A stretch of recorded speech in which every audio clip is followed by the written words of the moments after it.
আবারও শুরু হয়ে গেল কান্নাকাটি। জানি না আবারও কবে দেখা হবে পুকি সোনার সাথে। পুকি সোনার সাথে অনেক সুন্দর সময় কাটালাম, আবারও অনেক দিন পর। তো অনেক দিন পর পুকি সোনাকে পেয়ে কি কি করলাম সেটাই তোমাদের সাথে শেয়ার করছি।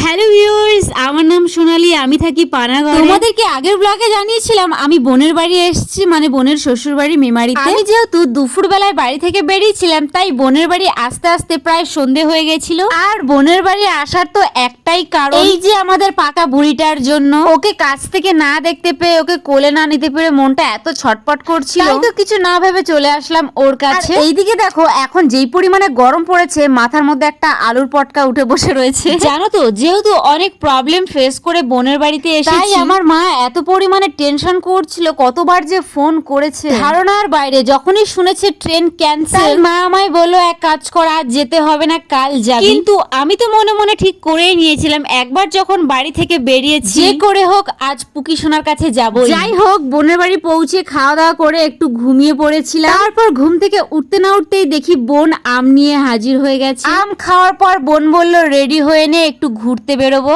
আর এদিকে আমি রেডি হতে হতে আমার বোন আমার মাথার পটকা আলুটা ফাটিয়ে দিচ্ছে। যেই পরিমাণে ব্যথা হচ্ছিল, মনে হচ্ছিল মেরে দিই সবাইকে, সামনে যেই থাকুক না কেন। যাই হোক, মাথার আলুর পটকা ফাটিয়ে আমরা রেডি হয়ে বেরিয়ে পড়ি। আমি জানিও না যে ওরা আমাকে কোথায় নিয়ে যাচ্ছিল, কারণ ওরা আমাকে বলেইনি যে কোথায় যাচ্ছে, আমাকে শুধু বললো রেডি। তো আমি এখন যেই জায়গায় দাঁড়িয়ে আছি তার ঠিক পিছনে একটা মল দেখতে পাচ্ছ তোমরা, সেখানেই যেতে চলেছি আমরা। আর আমার পুকি সোনাকে দেখো, অনেকদিন পর আমাকে দেখে হয়তো মনে মনে ভাবছে কে এটা, মনে হচ্ছে চেনা মানুষ, তাই তো বারবার করে আমাকে দেখছে আমার সোনা পাকা বুড়িটা। যাই হোক, মলে গিয়েও কোনো ভিডিও করিনি, আর কি খাবার দাবার করেছি সেসব ভিডিও আমি করিনি। বাড়ি এসে ঘুমিয়ে পড়েছিলাম, আর এটা হলো তার পরের দিন সকালবেলার ভিডিও। আর জানো তো, আমাদের পুকি সোনা এখন সবকিছুই অল্প অল্প করে খাওয়া শিখছে। আর এইদিকে আমার বোনের নাটকটা একবার দেখো, যে এমনি ক্যামেরা অন করেছে অমনি নাটক করতে শুরু করে দিয়েছে। যাই হোক, সকালবেলায় স্নান টান কমপ্লিট করে রেডি হয়ে নিয়েছি, আর এদিকে বসে পড়েছি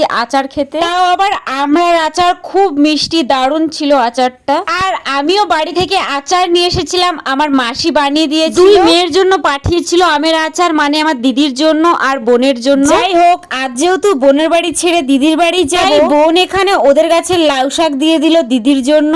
আর এদিকে দেখো, সকাল সকাল গরম ভাত তরকারি চলে এসেছে। তো খাওয়া দাওয়া কমপ্লিট করে আমি রেডি হয়ে নি। এটাই হলো সব থেকে কষ্টের মোমেন্ট, সোনাকে ছেড়ে আবারও আমাকে চলে যেতে হবে, তাই অনেক কষ্ট হচ্ছিল। জানি না আবারও পুকি সোনার সাথে কবে খেলবো, কবে ওকে কোলে নেব। তোমরা যারা যারা মাসি আছো তারাই বুঝবে এই কষ্টটা। যাই হোক, আগের দিন রাত্রেবেলায় মলে গিয়েছিলাম, কি কিনেছিলাম সেটা তোমাদেরকে বলা হয়নি। এই যে আমি যেই টি শার্টটা পরে রয়েছি, এটাই বোন ওরা দিয়েছে। যাই হোক গাইস, মগরায় পৌঁছে গেছি, আর আজকের ভিডিওটা অনেকটাই বড় হয়ে গেল, তো এর থেকে আর বেশি বড় করতে চাইছি না। দেখা হবে নেক্সট অন্য কোনো ব্লগে খুব তাড়াতাড়ি।